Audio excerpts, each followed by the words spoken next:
Poďte sa pozrieť, ako jednoducho poskladať odšťavovač Bravium A111. Pred každým odšťavňovaním sa uistíte, že máte silikón vložený na miesto otvoru, ide tam ľahko zasunúť. Potom len nasledujte červené bodky. Červená bodka na tele odšťavovača a tiež červená bodka na miske odšťavovača. Misku nasadíme na telo. Presne takto. Pokračujeme sitkom a tu sa na chvíľu zastavíme, pretože tento model odšťavovača obsahuje dve sitka, ktoré nájdete v krabici. Jedno bez dierok na sorbety a zmrzliny zo zmrazeného ovocia, druhé, ako môžete vidieť, s dierkami na čerstvú šťavu z ovocia a zeleniny, ale tiež na rastlinné mlieka zo semien a orechov. Recepty nájdete v pribalenej príručke receptov, tiež v krabici.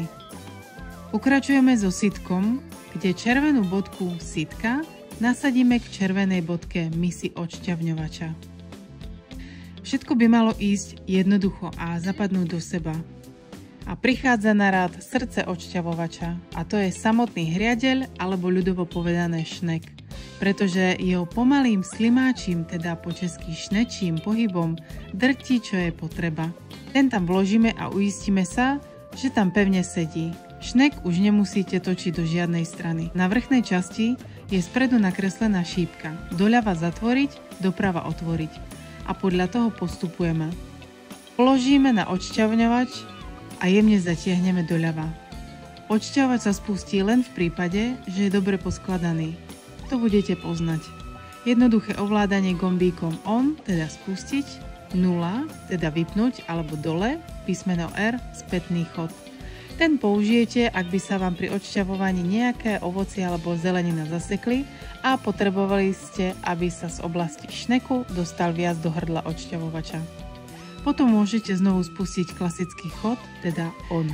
Vo vrchnej časti vás ešte čaká bezpečnostná záklopka. Ak chcete pridať väčšie kusy ako pomaranč alebo jablka či hrušky, záklopku otvorte, potravinu vložte. Ak menšie kusy, pôjdu sa aj cez vrchný otvor. Tento odšťavovač je ľahký, má len 3,75 kg. Menší a skladný, ale za to má silný motor a šťava je lahodná, čistá a bez kúskov ovocia či zeleniny a vlákniny. Nemusíte ju už cediť cez žiadne sitko. Ako je to možné? Odšťavovač má silu 50 otáčok za minútu namiesto 65, čo sa môže zdať, že je slabý, ale opak je pravdou.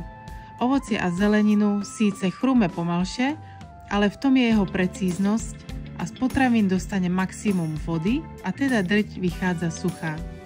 To znamená viac šťavy a väčšia výťažnosť potravín.